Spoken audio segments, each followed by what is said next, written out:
think for the reality of so many of us is that, guys, it's so easy to normalize the pain that you've gone through. Like, it's so easy for you to walk through some traumatic event, walk through pain, walk through anything that is not the best life for you. And because you've continued to experience it over and over and over again, you forget that freedom is actually possible. And so you're okay with living in a cage, even though the best life is not to be lived in bondage. And we want to talk about, man, there's different issues that we all face that we want to, show you that, dude, no matter what you've been through, freedom is possible for you. And we actually want to expose all the things that maybe is holding you back so you can actually be equipped to live a better life than ever. And so tonight we're going to be talking about how you can break free from the shame cage. Everybody say shame. Does anybody know what shame is? See, shame's kind of tricky. And I think before we talk about how we can find freedom from shame, we need to understand and kind of define what shame is. And I'm going to kind of break it down so you guys can understand it. But shame, like, it's that horrible and that like horrendous feeling you get when you know you've done something wrong. And don't get it twisted. I'm not talking about guilt right now. I'm talking about something that's so horrible that, like, say you go to school and you automatically feel like everybody knows what you did. And like when you walk in the classroom, you can feel everybody staring at you. And you have this weight and this burden because everybody knows that thing you did. And because of that moment or whatever you did, you have this feeling of, it's not depression, but it's this weight on you, and it causes you don't want to go to school anymore. And see, I'm not talking about guilt. You know, there's a difference between guilt and shame. And see, for every single one of us, if we do something wrong, we may feel guilt over it, like sorrow over it. Oh, we're upset because we made a mistake. But the difference is that guilt is feeling regret over something you've done, but shame translates into who you've become because of what you've done. That makes sense? Like, for example, guilt says, oh, I messed up. Shame says, I'm a mess up. See, guilt focuses on what you've done, but shame takes what you've done and it makes an identity out of it. You know, guilt says, oh man, I failed. Shame says, I'm a failure.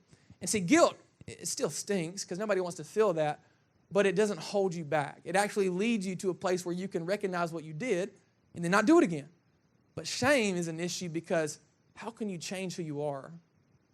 You know, shame, if you're a failure, like what do you do with it? And so you need to understand, man, that shame, the reason this is so important for you to recognize right now, and the reason this goes unnoticed is because, dude, shame is the enemy's greatest weapon against you because shame separates you from God. And what we believe and I don't want to turn anybody off. Like, you need to understand that no matter what you believe, no matter who you are or where you are, dude, you belong here. And regardless of what you believe, whether you believe in one God, 10 gods, our God, another, look, you belong here, but regardless of what you believe. But what we believe to be true because of what we experienced and what we see in Scripture is that, dude, if you want to live the best life possible, it only stands to reason that you follow the one who gave you life. Like, I think at our age, and especially in our generation, it's so easy to feel like we have it all together and we know it all. And especially with me, we have this desire to prove ourselves, right? But at the end of the day, you guys have heard me joke about this. Like, for example, our brains don't even fully develop till like 26. So who are we to say that we know the absolute best way every single time? And so for us, man, we believe that, man, you can only live the best possible life when you give your life to the person who gave you life. And you understand that shame is the enemy's weapon because if he can get you to feel shame, he can separate you from God. Because the truth is, and the enemy knows, there is nothing that you can do to have God separate himself from you. Like, bro, he sent his son to die for you. There is nothing you can do to make God love you less. But our problem is that we separate ourselves from God because we feel shame, because we're a failure. So God can't love us. And not only is this one of the devil's or the enemy's strategies against us, this is the culture we live in. Like, for example, does anybody remember Tim Biddle? Okay, Tim Biddle, he was one of our speakers at camps a couple years ago, and he's an awesome guy. He's a pastor out in California now. And he grew up in a household to where lying, that was like the world's worst sin. Like, it was horrible. Like, back when we would make mistakes when we were kids, like me and Cindy and my other sister Ashlyn, we would spout off at my mom. She would basically go into the cabinet and she would take this apple cider vinegar, squirt it in our mouth and be like, that'll show you. And so, dude, you get this bitter taste out of nowhere and it automatically reminds you of what you said. And like, this is what happened for him.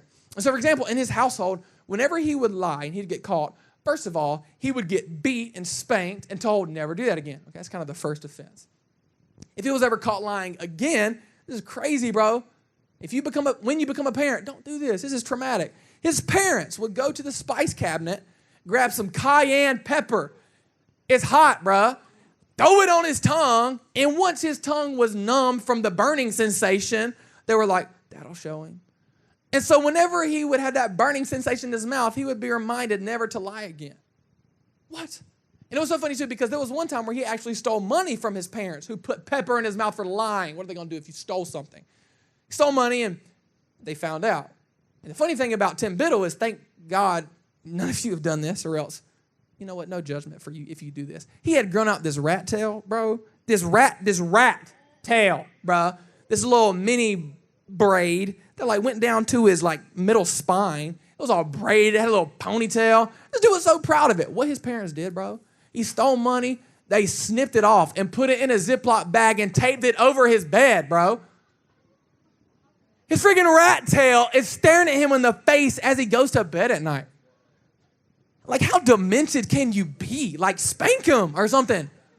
You know how traumatic that is? Like what? So every single night when he would go to bed, he would be forced to reckon with his identity that is a thief.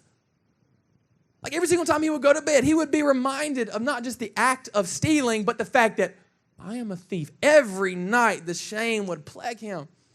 And guys, there's so many of us who, man, we've maybe for you, man, you have like a secret addiction.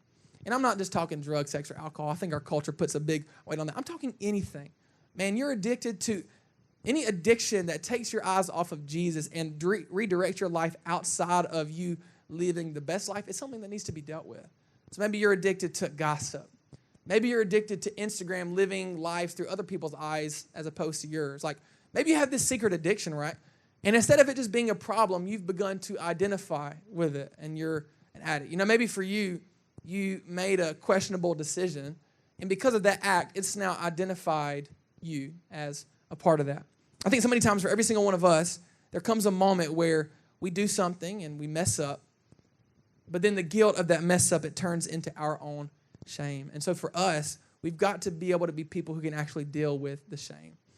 And so what I've realized, especially in my own life, is that there's three kind of ways that people deal with their shame. Number one, like if you feel shame, number one, people deal with their shame and they try to get rid of it by simply outperforming their shame.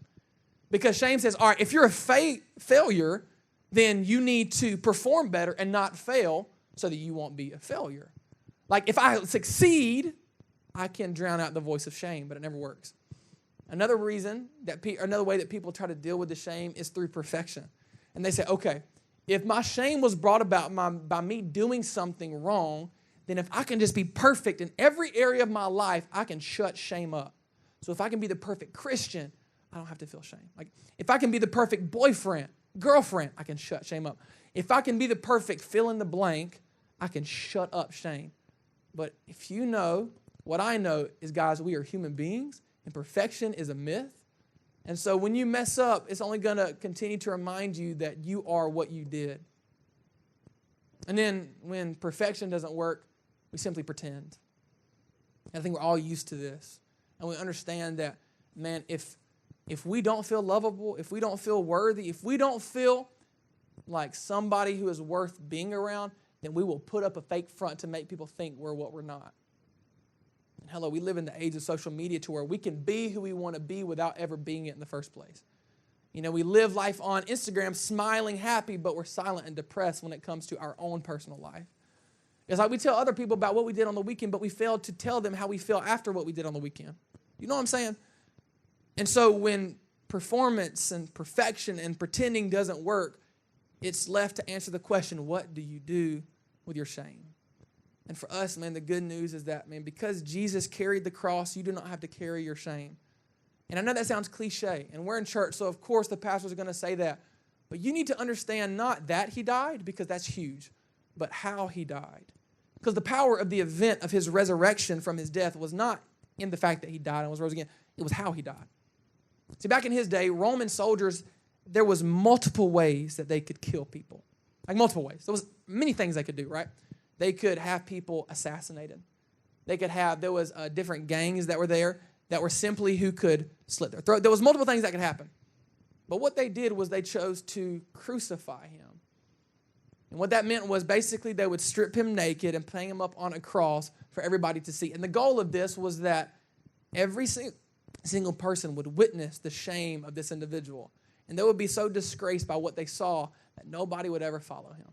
So what they did was they first took Jesus and they blinded him and they began to punch him and beat him in the face. And they said, if you're Jesus, if you are the King of Kings, tell me who hit you. So they mocked him and they mocked everything he ever did. After that, they even took him to be flogged, which is basically to be beaten by whips. And back in those days, it wasn't just a regular bull whip that they would whip him with. What they had was they had these whips that were literally strung together with pieces of rock and broken bones. And what would happen is when they would whip the back of him, it wasn't the pain that was the issue. It was the fact that it would latch onto his skin and rip it off. And he would get whipped after whipped. And so the goal of that was that Jesus, who everybody knew by how he looked, would become so mutilated, so physically destroyed that people couldn't even recognize him anymore. And then after that, they made him, in that state, carry the cross through the city up to the mountain where he would be crucified.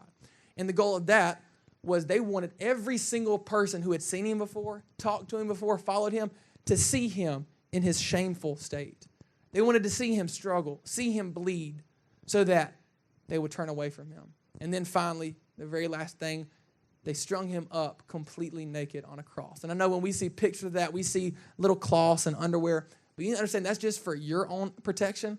Jesus was completely stripped in the nude for everybody to watch as he died. And to make matters worse, if you've read the Bible in that part of the story, there's this part when a Roman soldier, he took a sponge, dipped it in vinegar, and gave it to Jesus to drink. And when you read that, you're like, oh man, this guy has sympathy on the guy he just murdered.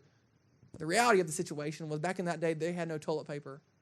So what they would do after they have defecated is they'll take a sponge, dip it in vinegar, and proceed to wipe their backside. So what they were doing to further his shame, as if that was not enough, was taking the very thing that every single low-level human wiped their backside with and gave it to him to drink. And that's when he died. But then he rose again. And so you would think, hearing that, okay, if he's Jesus, why would he go through that? Like, why would he subject himself to that level of shame? So that you wouldn't have to. Like, you need to understand, guys, that, dude, Jesus carried the cross for you. Like, not only did he die and was resurrected, he took on the worst possible shame so that you can be set free to live the best possible life. Like, guys, and I know it's difficult, and I know it's hard, because it's so easy to get so short-sighted in the shame cycle. But guys, we are doing Jesus a disservice when we carry our shame because of what we've done. Like, he died for it. The Bible says that he literally nailed everything we would ever do to the cross, so now we are set free. Like Isaiah 56 says this, I gave my back to those who struck me, and my cheeks to those who plucked out the beard. I did not hide my face from shame and the spitting of every single one of those who killed me. Guys, Jesus took every single bit of our shame so we don't have to anymore.